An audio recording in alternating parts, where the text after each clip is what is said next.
Assalamualaikum warahmatullahi wabarakatuh. Nama saya Rastina Antupetu, saya dari Prodi Sistem Informasi di Universitas Muhammadiyah Gorontalo. Sekarang saya sudah semester 5.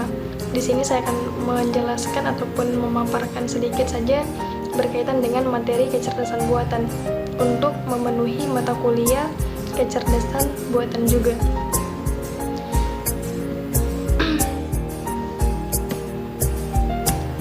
Jadi, kecerdasan buatan atau biasa disebut dengan artificial intelligence.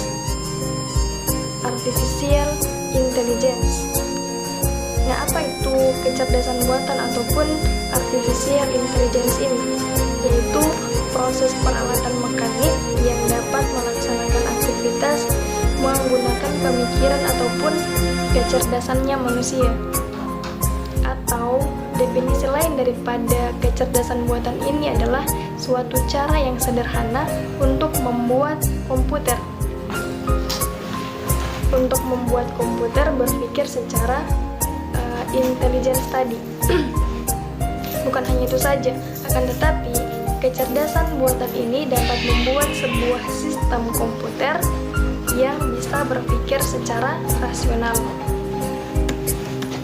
Adapun ide daripada kecerdasan buatan ini ada dua. Yang pertama yaitu studi proses berpikir manusia, dan yang kedua adalah merepresentasikan proses tadi ataupun proses berpikir manusia yang tadi itu melalui mesin. Nah, contohnya seperti komputer dan robot ataupun mesin-mesin yang lain yang berasal daripada kecerdasannya manusia. Yang selanjutnya ada tujuan daripada kecerdasan buatan ini. Yang pertama yaitu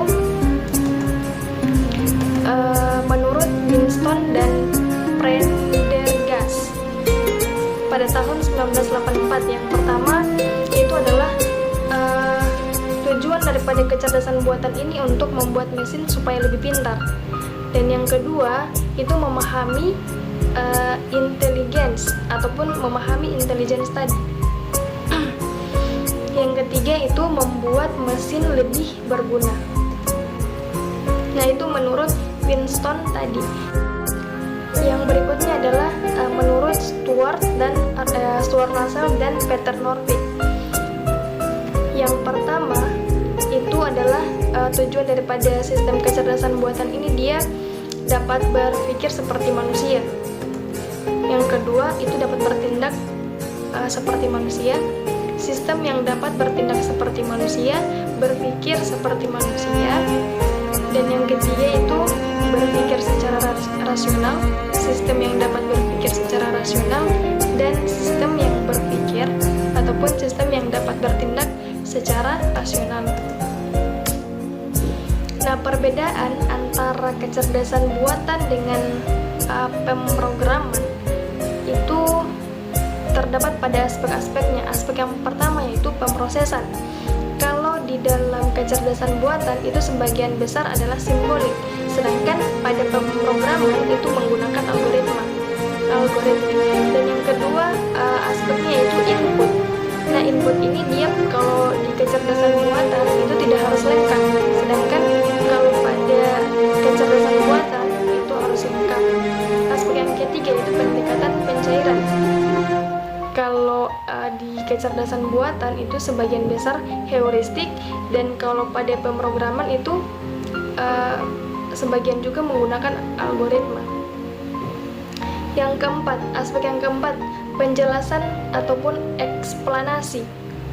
Itu kalau di kecerdasan buatan tersedia, sedangkan pada pemrograman itu biasanya tidak tersedia.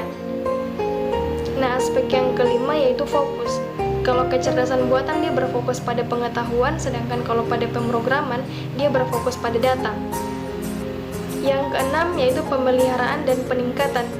Di kecerdasan buatan dia relatif mudah, sedangkan pada pemrograman dia biasanya sulit. Yang ketujuh, kemampuan berpikir secara logis. Itu kalau di kalau di kecerdasan buatan dia ada, sedangkan kalau pada pemrograman kemampuan berpikir secara logis ini dia tidak ada. Nah, itu perbedaan antara kecerdasan buatan dengan pemrograman. Nah, adapun yang selanjutnya itu bidang-bidang ilmu dalam kecerdasan buatan.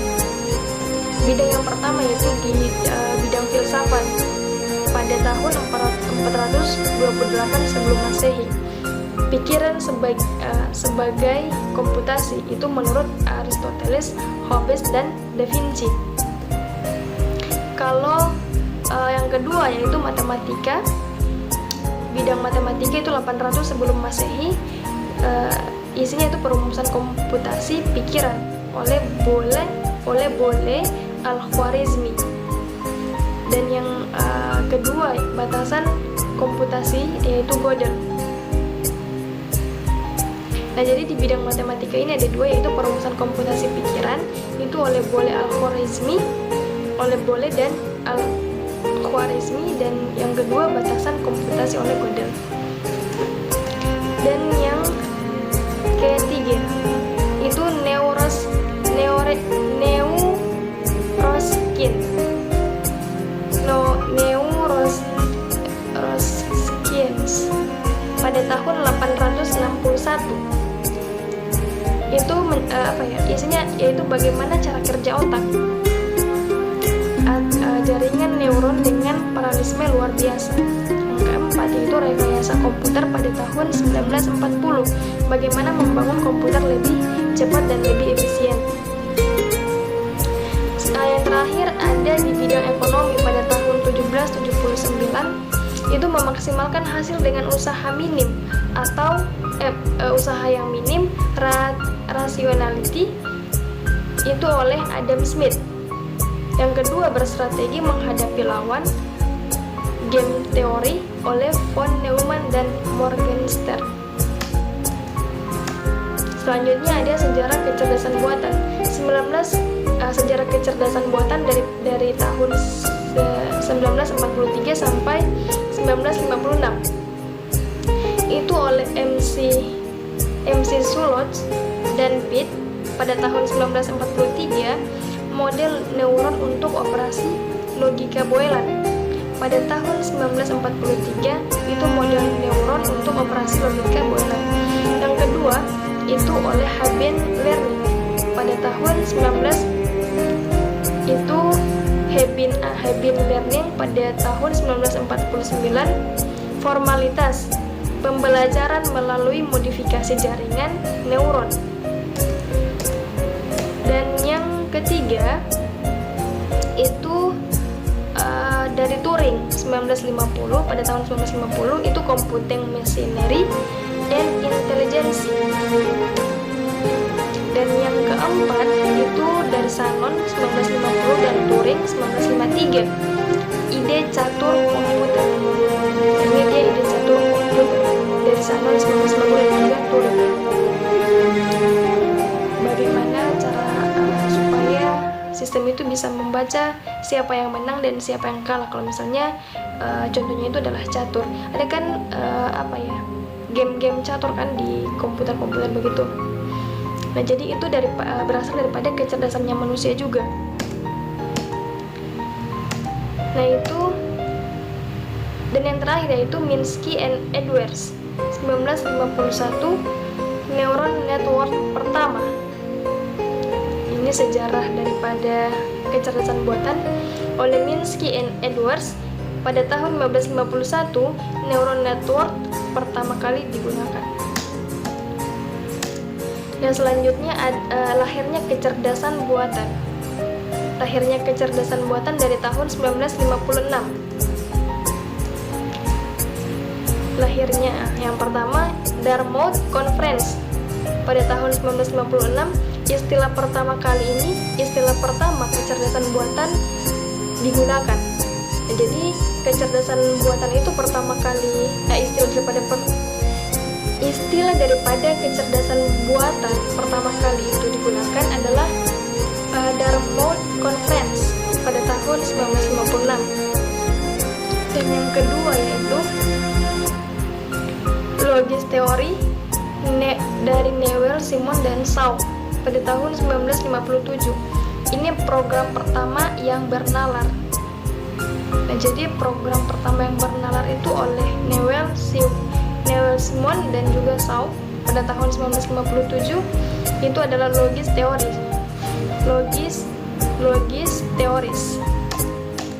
Yang ketiga itu adalah general problem solver dari Newell dan Simon juga pada tahun 1961. Nah, ini adalah program pertama yang menggunakan pendekatan think like humans. Jadi program pertama yang menggunakan pendekatan think like humans. Yang keempat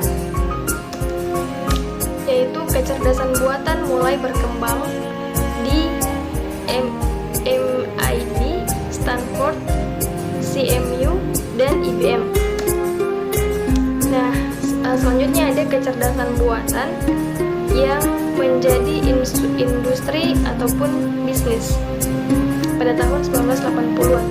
Apa itu? Yang pertama adalah digital equipment. Nah, jadi kecerdasan buatan yang menjadi industri ataupun yang menjadi bisnis pada tahun 1980 itu yang pertama adalah digital equipment.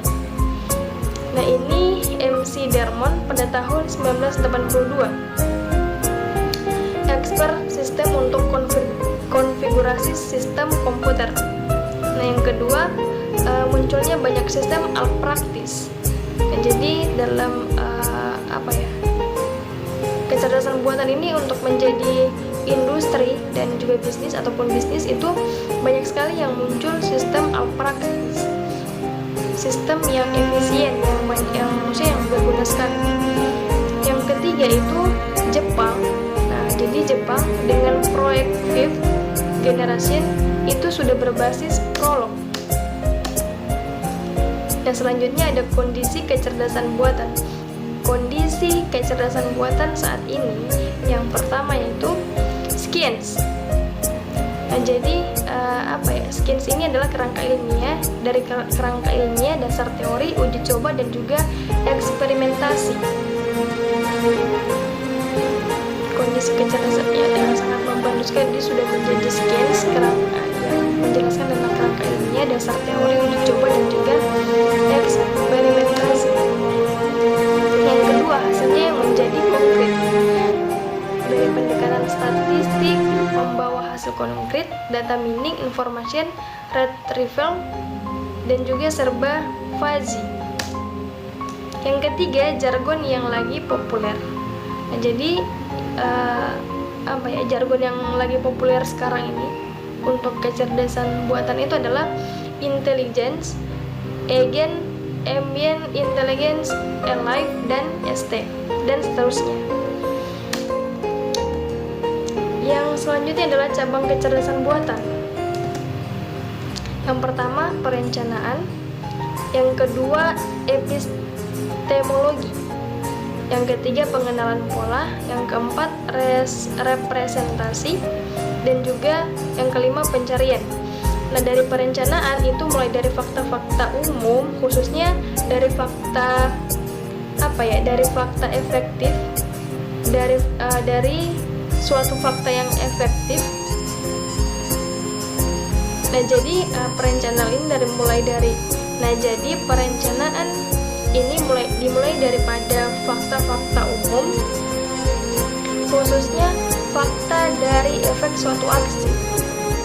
Nah, jadi yang lebih khususnya itu adalah fakta daripada suatu kejadian, suatu aksi, suatu situasi yang khusus, dan juga situasi yang khusus, dan pernyataan tujuan. Nah, jadi dari fakta yang tadi itu kan sudah jadi urutan-urutan strategi untuk mencapai suatu tujuan. Yang kedua, epistemologi. Nah, ini adalah studi tentang sumber, sifat, dan solusi untuk memecahkan masalah.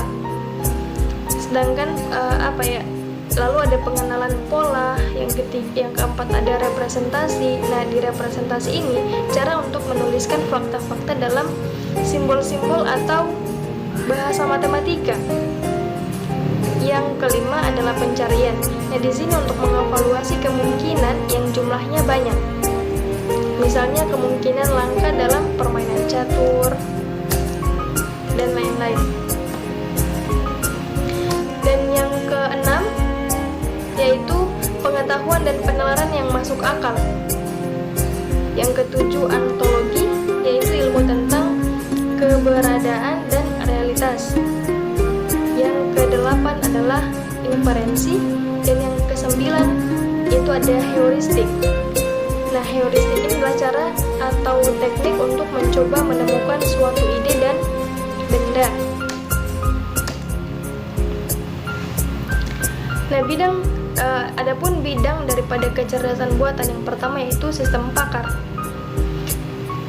Nah, di sistem pakar ini itu adalah mencoba menirukan proses penalaran seorang pakar dalam problem solving yang rumit.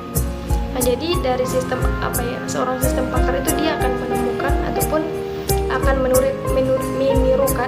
menirukan proses penalaran untuk memecahkan problem solving yang sangat rumit. Yang kedua, pemrosesan bahasa alami. Nah, di sini terbagi dua. Yang pertama, pemahaman bahasa alami, yaitu komputer mengerti perintah manusia. Sedangkan yang kedua yaitu pembangkitan bahasa alami. Nah, di sini adalah dari membuat komputer manusia itu bisa lebih mudah untuk mengerti atau lebih mudah lagi untuk memahami komputer. Yang ketiga yaitu